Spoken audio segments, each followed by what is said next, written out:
Hey guys, the Explorer 4 here, Horrorboy465, and I still have a really crappy camera, but I will get a better video quality eventually, but I wanted to go old school today and do a movie review on two films that one review might be coming out tonight, or today technically, because I'm making this in the morning, really early in the morning. I don't know I'm going to get this out. I'll publish this first review probably tonight, or today, or however I say it, and then I'll post the sequels review later on. But I want to do a movie review for you guys because, I've been feeling like doing a movie review, and I haven't done one in a minute, so these are two films that I've seen back to back, and I was really impressed with, and that is the Creep franchise, which, if you guys go on Netflix, they're both on there. So if you guys have Netflix, you guys can watch both Creep 1 and Creep 2. They're available on Netflix. And most of the time, I just kind of go on Netflix, just scrolling through, and I'll find these really good horror films on there that I really hadn't really heard too much about. Like, I had seen a movie called Pontypool on Netflix, and if you guys haven't seen Pontypool, I recommend Pontypool. I've seen ABCs of Death on Netflix. I've seen plenty of really just solid movies on Netflix, so I probably might be watching a lot more of my horror films on Netflix, just trying to see if I can find those, kind of hidden gems on Netflix somewhere. But today's movie review is on the film Creep from 2014. Now, Creep gets a 6.3 on IMDb, directed by Patrick Brice, who is also one of the lead actors in this film. The film stars Mark Duplass and Patrick Brice. Mark Duplass is known for The League. I think he was also in quite a bit of other movies. I mean, not quite a bit, but he's been in, roles here and there. The Lazarus Effect, I guess he was in that film. I haven't seen that movie yet, but I've heard pretty bad things about that movie, so I don't know if I'm going to watch that movie or not.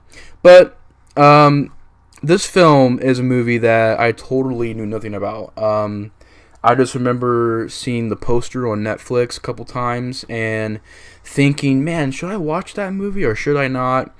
And kind of the same case of Pontypool, where I just kept on scrolling through and didn't really watch the film until today. I'd sat down and watched this film and as well as the sequel. And I gotta say, these movies have a lot of stuff going for them. Now, if you haven't seen these movies yet, this will be a review containing spoilers. So if you don't want to get the film spoiled, I suggest that you don't watch the video. Go watch the movies, and really, they're not that long at all. They're very short films. As a matter of fact, I guarantee if you go and watch both movies probably equal up the amount of one really long movie. Not even that, like maybe a Marvel movie. If you go watch these movies both back to back, it'll probably be the length of a Marvel movie watching. It'll be a little bit over 2 hours, but you gotta think as well. There's credits, there's post credits.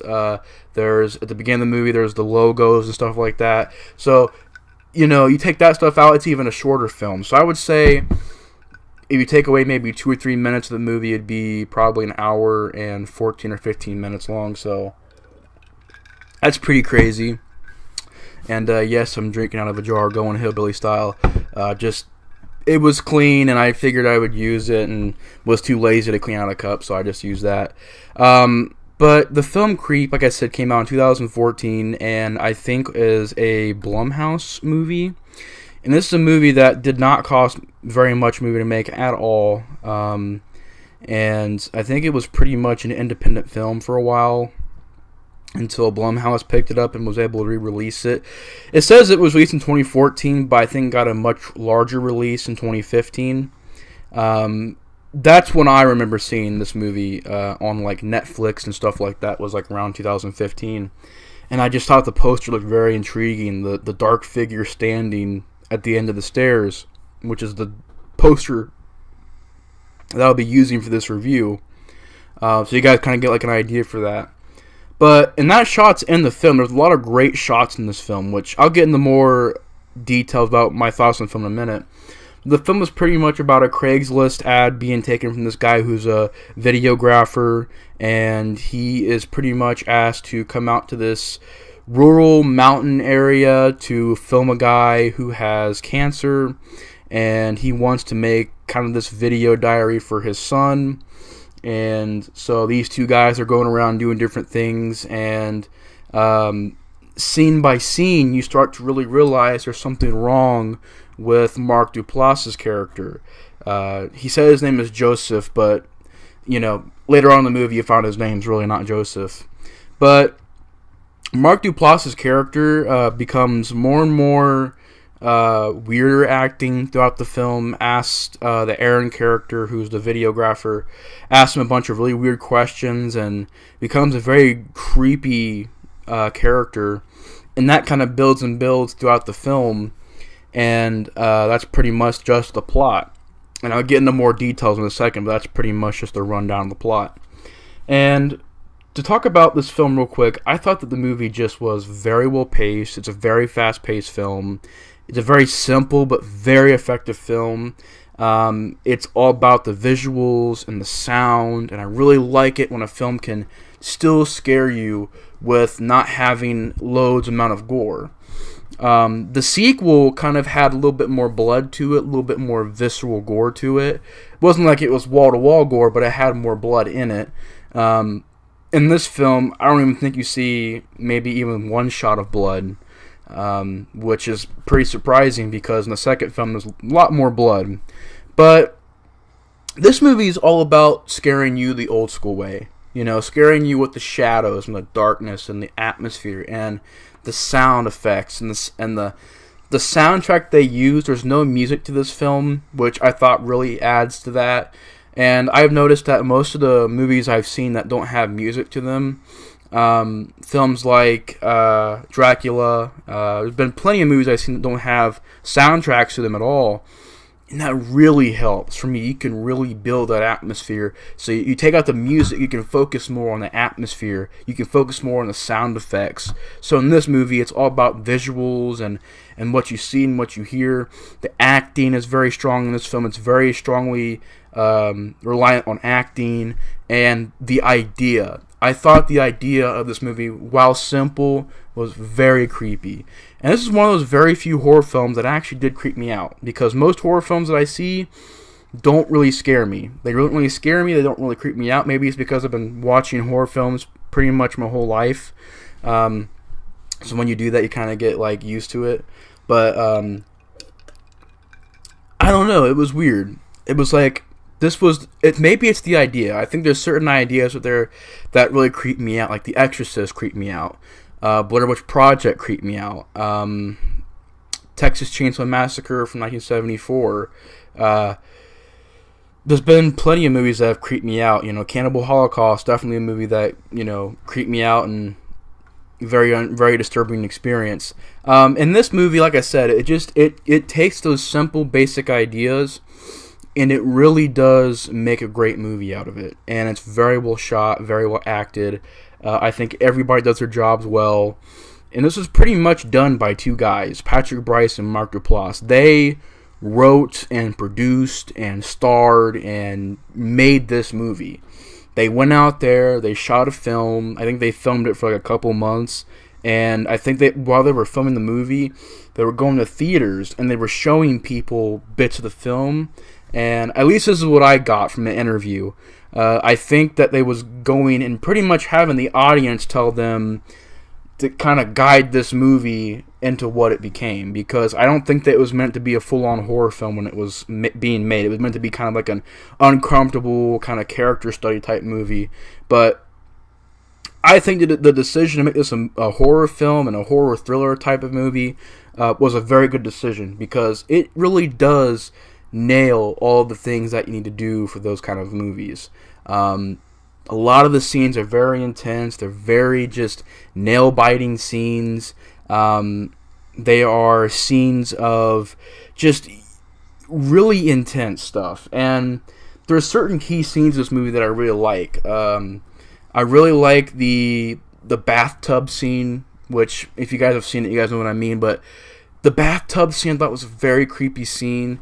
How Mark Duplass, which, by the way, Mark Duplass is one of the best crazy characters. He is, I think, I think he does it like up there with Brad Dourif and Jack Nicholson, because you want to see somebody play crazy. Watch Mark Duplass's character in this film. The way he plays this character, where it's not full on in your face obvious this guy is crazy out of his mind. He does it to where you can't put your finger on it.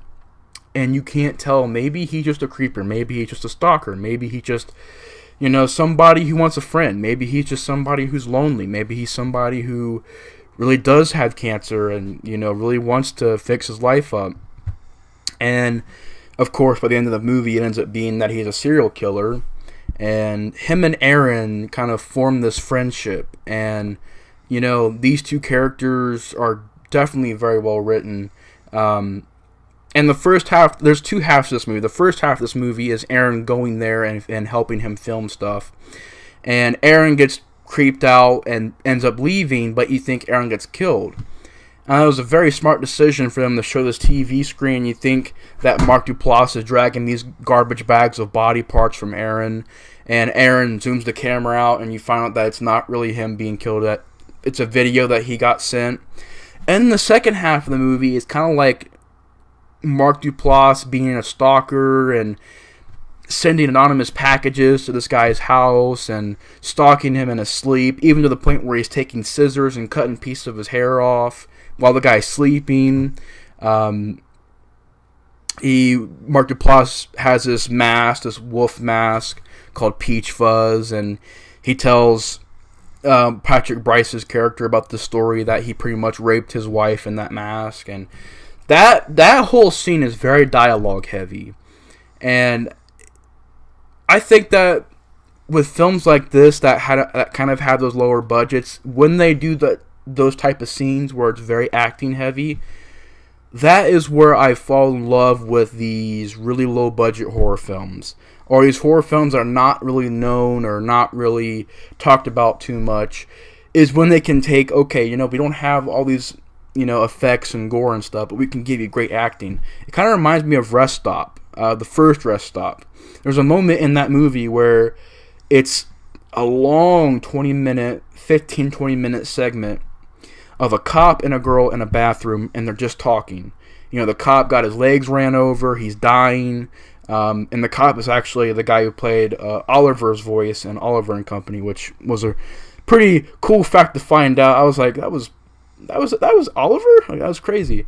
But him and her, they have like a conversation. It's like a 20-minute conversation in that bathroom, and there's nothing going on, but the dialogue there keeps you in it, and you're not bored by it. You're like, oh, come on, let's speed this up. No, the acting and the dialogue, if you can do those type of moments in these movies, it works. And in this movie, they do that with certain moments, like Mark Duplass and Patrick Brice. These two guys are in this restaurant, and they're talking about stuff, and they're sharing these different stories, and it's just like every scene is kind of creepy because you don't really know what's wrong with Mark Duplass's character. There's obviously something wrong with him, but you really can't tell. And it leads to some really dreadful, very suspenseful scenes, honestly. And, there's a great scene where the Joseph character puts this wolf mask on, the Peach Fuzz mask on, and the way that it's shot, where he's at the bottom of the stairs, and it's a very slow proceeding shot of them going down the stairs. And by the way, this is all found footage. Probably some of the best found footage movies you'll watch, honestly, is the Creep movies. Them and Wreck and Quarantine and what else? I can't really think of a lot of great... Tunnel, that's a great movie. Tunnel. I can't remember. Was As Above, So Below found footage? I think it was. That was a pretty good one as well. Of course, Blair Witch Project, and I guess if you want to count Cannibal Holocaust as that, that's another good one. But this is a really good found footage movie, and it's one of those very few found footage movies. I mean, very few found footage movies where the camera's not shaking and going into sporadic movements to where you can't tell what's going on. The camera is very still throughout the film. It's not shaky at all. So it's filmed very well for a found footage movie. And the way they filmed that scene with the peach fuzz mask, the werewolf mask, in the dark, with Joseph kind of guarding the door and growling. I know it sounds ridiculous, but the way it's done, the way that the whole scene's lit and shot, will definitely give you the creeps, because it's just very creepy looking.